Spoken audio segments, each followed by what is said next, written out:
Hello and welcome to Walk the Pod, your daily walking show where I take my podcast for a walk because I don't have a dog.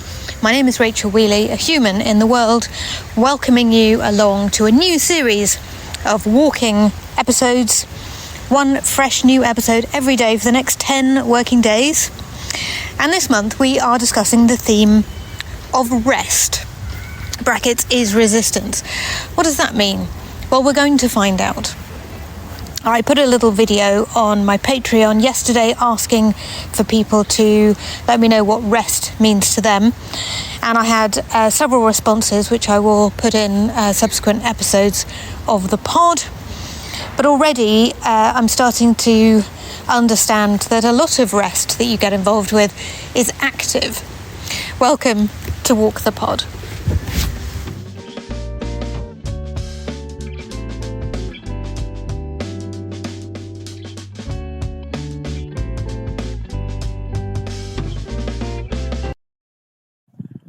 G'day Rach, it's Robin in New Zealand on a little Monday lunchtime walk to retrieve the rubbish bin from the pavement. Interested in the topic that's coming up on rest. My rest's mostly active in that I find resting while walking or cycling, like the mental rest, is beneficial, but not last weekend, the one before. I had a weekend where I just did almost nothing. I'd had a COVID vaccine the Thursday before, but had no real effects from it. But it was just a combination of weather and possibly being busy at work. Basically, the weekend was spent mooching around on the couch, a little bit of social media, and when I eventually had to go out and do some shopping to fill the pantry, went to go for a bit of a walk, and the rain came, so I just gave up and went home. And I actually think it did me some good not to do anything for a while. So I think there's a real difference between sort of passive rest and active rest, and both are beneficial. But interesting to see where the series goes. And hello from New Zealand. I had a late night, actually a very early morning, watching the British Grand Prix. So got up at 1:30 a.m. and went to bed at 4:30 a.m. and then got up to do some work from home. Luckily, no commute. To break the 90-second rule, here's another one. There's a bit of a connection to the British Grand Prix in that McLaren won it, and Bruce McLaren, who started that team in the 60s, was a Kiwi, was actually buried in the cemetery not far from here, as he died in a motor racing accident in the early 70s. So there's a lot of Kiwi supporters for McLaren in New Zealand, and I actually know his sister and daughter.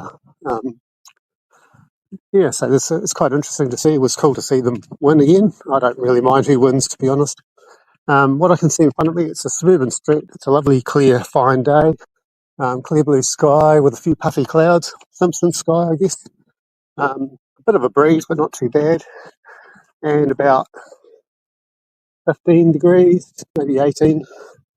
It's been surprisingly warm this winter. Haven't seen a frost, which is both kind of nice and kind of concerning. You kind of think what's going on. And we've just had a week of extreme flooding in some places thanks to winter storms. So that climate thing might be happening, eh? Anyway, looking forward to the series, and I'll see you later. So rest is very, very important, but people understand rest to be all kinds of different things. And as Robin explained there, rest for him is sometimes walking, sometimes cycling. But we can get mental rest whilst actively moving our bodies, and that is reflected in some of the other voice notes that I've received as well. So thank you, Robin, very much for that, particularly due to the fact that you have a rather sleep-deprived existence today, having been up at 1:30 a.m. to start watching the Formula One. It's good that you didn't have a commute and could get straight to your desk without having to travel, given that you didn't get as much sleep as perhaps you normally would have. And thank you for the story about McLaren as well. How interesting that you have connections to the McLaren racing team in New Zealand. Brilliant.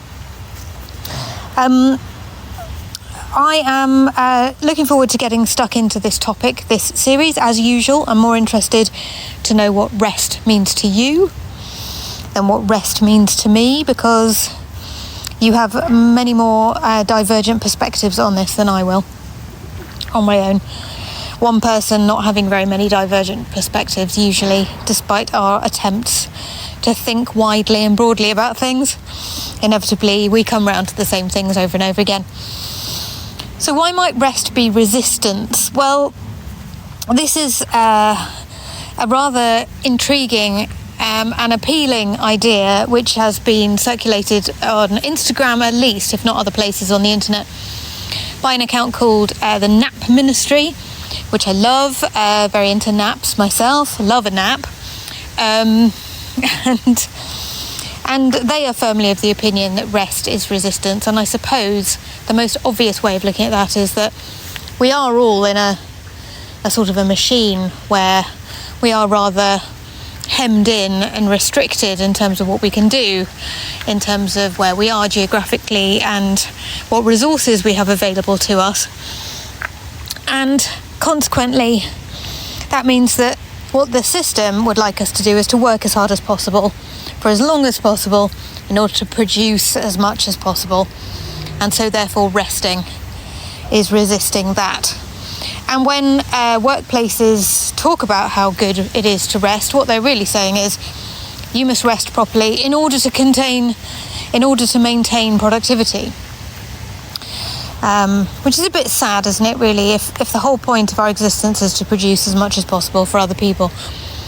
And that is why art is a great piece of resistance as well, because we are, when we make art, connecting with other people and making things for ourselves and our communities much more than we are for the system and the machines that we all operate within. I would love to hear your thoughts on this. If you want to go to walkthepod.com, press the button mark, leave a voice note for Walk the Pod, and record me 90 seconds of your beautiful voice. I would love that. I would be very grateful indeed. Just if you can, absolutely no pressure at all to do so. And if you would like your voice note to be not for broadcast, please make that clear. Thank you very much indeed.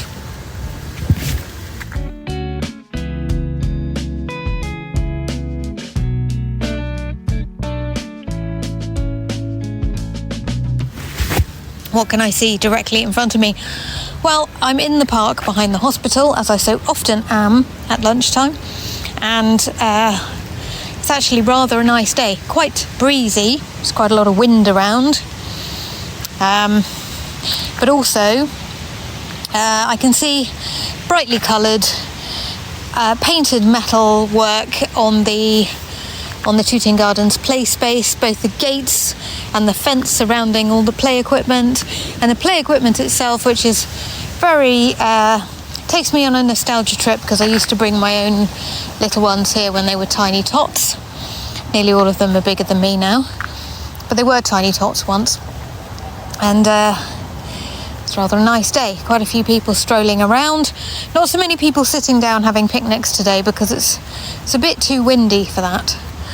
But it is at least fairly bright. Sun is shining, a lot of white cloud in the sky, and inexplicably quite a lot of tyre tracks on the grassy knoll that I'm walking next to. I assume from the maintenance vehicles that come here and sort out the park, rather than people joyriding and doing donuts in the middle of the park. I don't see any evidence of that whatsoever. So that's good, isn't it?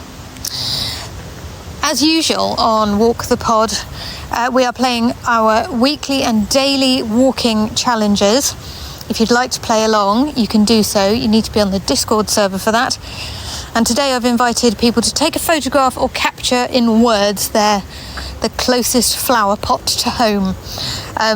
Now, if you stretch your legs on a daily walk, you will pass your nearest flower pot on a daily basis, but you may never have stopped to look at it before. So my radical prompt to you for this week's walking challenge is to take a photograph of the nearest flower pot to home. That might be a big trug full of flowers planted by the council. It might be a flower pot that you yourself have placed in front of your home. It might be a bit of guerrilla gardened land which has a council planted tree in it but some resident planted flowers in it. You can interpret flower pot quite broadly, and you've got until the end of the week to complete that walking challenge. And we will, of course, have daily walking challenges on Tuesday, Wednesday and Thursday as usual. Details of that also on the Discord server. And if you're wondering where the Discord server is, you need to join the Walk the Pod Lunchtime Walk Club to take part in the Discord, and you'll get sent an invite link when you join for as little as £1 a month. Thank you for walking with me, dear friends. It has been a delight to stretch my legs with you this lunchtime in the park behind the hospital. Very grateful to you for your company and your thoughts on rest, which you can leave me via walkthepod.com. There's a little squirrel ahead of me just here, and a pigeon. Take care of your beautiful mind, and I'll be back with more thoughts on rest is resistance tomorrow.